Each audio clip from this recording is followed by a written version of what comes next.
Next, we will discuss about collision of two bodies, class 11th physics.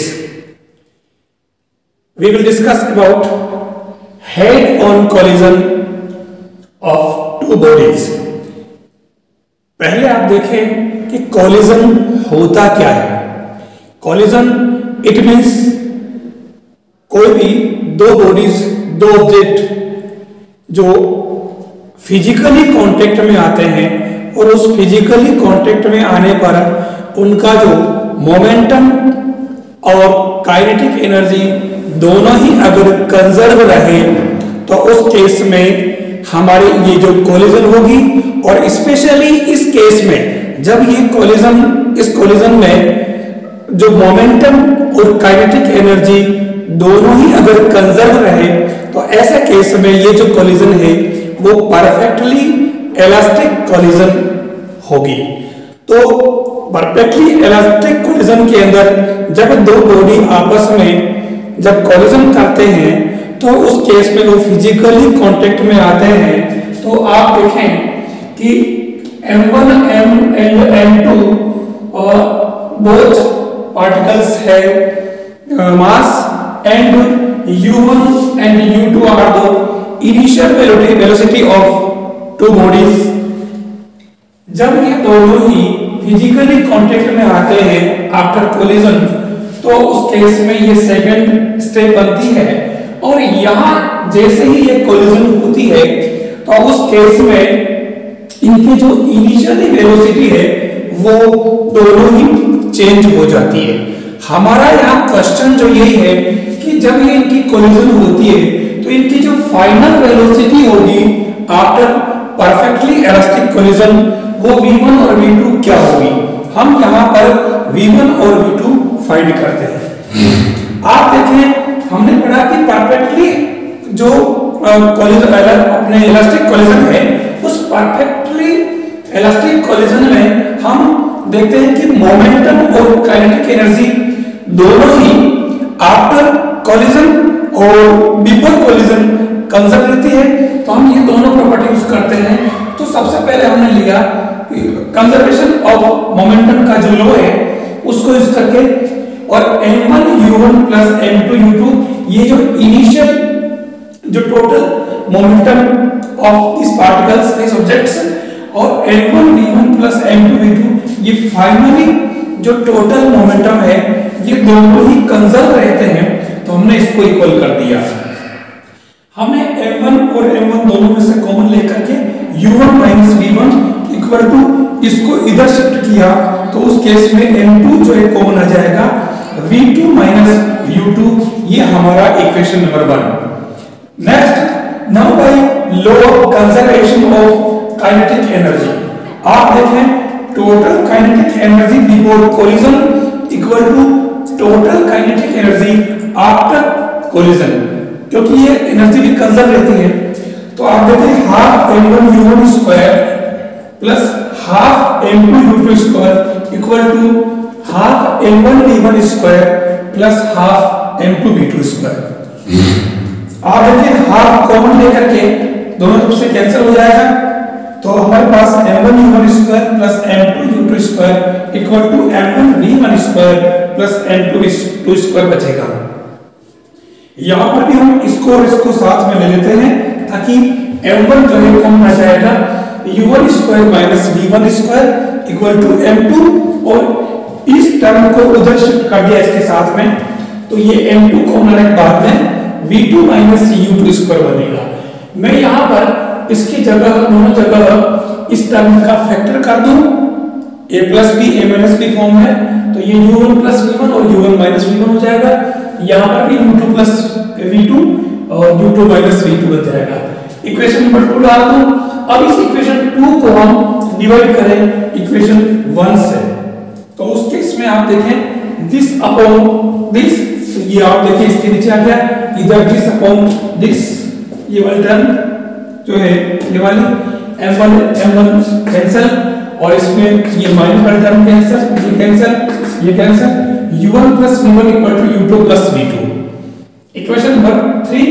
अब यहाँ v1 find करना और v2 find करना, तो सबसे पहले इसमें से v1 निकाल लेते हैं। तो v1 इक्वल टू u1 आप उधर शिफ्ट कर दें, तो u2 plus v2 minus u1। ये जो v1 की वैल्यू है हम इक्वेशन नंबर 1 के अंदर यहां लिखते हैं इस जगह। तो ये m1 u1 की जगह u1 और v1 की वैल्यू ये मैं यहां रख रहा हूं। तो उस केस में आप देखें कि यहां पर v1 रखा तो ये माइनस होने से ये जो दोनों टर्म जो है ये प्लस की हो जाएगी, v2 माइनस का साइन बदल जाएगा और u1 जो था वो ये u2 जो था हमारा ये भी इसके अंदर वो प्लस का हो जाएगा। तो आप देखें m1 को अंदर मल्टीप्लाई किया तो ये u1 और u1 दो बार है तो 2u1, तो m1 इसके साथ मल्टीप्लाई होगा तो 2m1 u1। फिर हमारे पास में ये जो u2 है आप m1 इससे मल्टीप्लाई करें और m1 इससे करें तो टर्म आ गई इधर एज इट इज। अब आप देखें कि यहां पर मैंने क्या किया, इस टर्म को और इस टर्म को साथ ले लिया क्योंकि इसके अंदर v2 जो फाइनल वेलोसिटी है वो m सेकंड वाली जो बॉडी है इस वाली इसकी फाइनल वेलोसिटी इन दोनों को साथ लें, ये इधर जाएगा इसके साथ तो ये प्लस में आ जाएगी और v2 कॉमन आ जाएगा तो m1 प्लस m2 बचेगा और ये जो टर्म है इसके साथ मैंने इसको इधर ले लिया। तो ऐसा करने से 2m1 u1 प्लस ये u2 बाहर ले लिया और m1 और ये जो इधर आएगा हमारे पास में ये यहां पर वो प्लस से इधर आ जाएगा और माइनस हो जाएगा। तो उस केस में आप देखें इधर की टर्म मैंने इसे ले ली थी तो कोई खास बात नहीं, यहाँ ऊपर से ली थी मैंने टर्म ये वाली तो कोई फर्क नहीं पड़ रहा। तो अब ये इधर ले आया मैं तो उस केस में हमारे पास में ये टर्म और ये टर्म दोनों साथ हो गई और m1 माइनस m2 हो जाएगा, भले इसको इधर ले लो। तो उस केस में हमारे पास में ये u2 बाहर आ जाएगा। अब इससे v2 निकालें तो v2 equal to 2m1 upon m1 plus m2 u1, ये u1 प्लस u2 बाहर और m2 minus m1 upon m1 plus m2। तो ये इस तरीके से ये v2 की जो है फाइनल वेलोसिटी हमारे पास आ जाती है। ये इसकी ये जो बॉडी है इसकी हमारे पास फाइनल वेलोसिटी जो है v2 आ गई। After final velocity of second object v2 equal to 2m1 upon m1 plus m2 u1 plus m2 minus m1 upon m1 plus m2 u2, we find final velocity of first object, it means v1। आप देखिए question जो equation number 3 जो है इसमें हमारे पास v1 equal to u2 plus v2 minus u1। हम ये v2 की जो वैल्यू है वो हम यहाँ पुट करते हैं। तो देखिए आप जो हमारा इक्वेशन 3 जो है वो v1 भले आप इसको मान लें तो u2 minus u1 plus v2, ये v2 की जो वैल्यू है वो वहां से हम इसकी जगह पुट करें तो ये u2 minus u1 plus v2 की वैल्यू u की वहां से हमने यहां रिप्लेस की। अब v1 इक्वल टू u2 और u2 ये दोनों टर्म सेम है, इन दोनों में से u2 आप कॉमन ले लें तो उस केस में हमारे पास 1 प्लस दिस बन जाएगा, 1 प्लस दिस पूरी टर्म u की और इसमें से u1 आप कॉमन ले लें तो उस केस में यहां ये टर्म पूरी ऐसे किसी प्लस में और -1 बचेगा यहां पर। अब इसको आप सोल्व करें तो आप देखिए एलसीएम में तो 2m1 minus m1 plus m2 यहां आ जाएगा पूरा का पूरा और यहां पर जो है एलसीएम लेती टर्म यहां आ जाएगी। आप देखें 2m1 माइनस m1 यानी कि only m1 minus m2 upon this term as it is u1 plus 2 यहां पर आप देखें m1 से m1 तो कैंसिल और ये m2 plus m2 2m2 upon m1 plus m2 u2।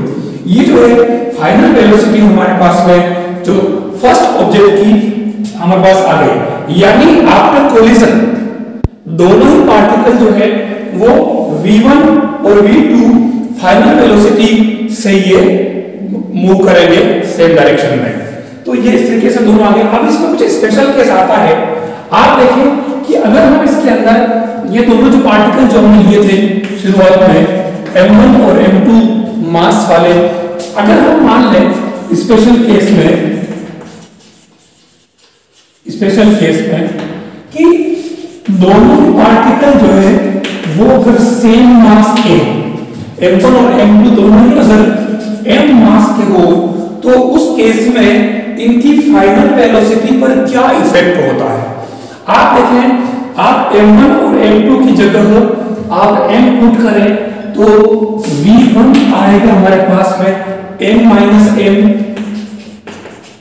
Upon m plus m into u1 और 2m1 upon m plus m into u2। आप देखें v1 ये तो टर्म पूरी जीरो हो जाएगी और इसमें ये 2m बनेगा तो 2m से 2m कैंसिल, यानी कि v1 इक्वल टू u2। बहुत ही इंपॉर्टेंट रिजल्ट। और दूसरा अगर इसमें रखें तो v2 इक्वल टू आप देखें यहां पर तो ये तो टर्म जीरो हो जाएगी, m minus m upon m plus, तो ये पूरी टर्म जीरो हो गई।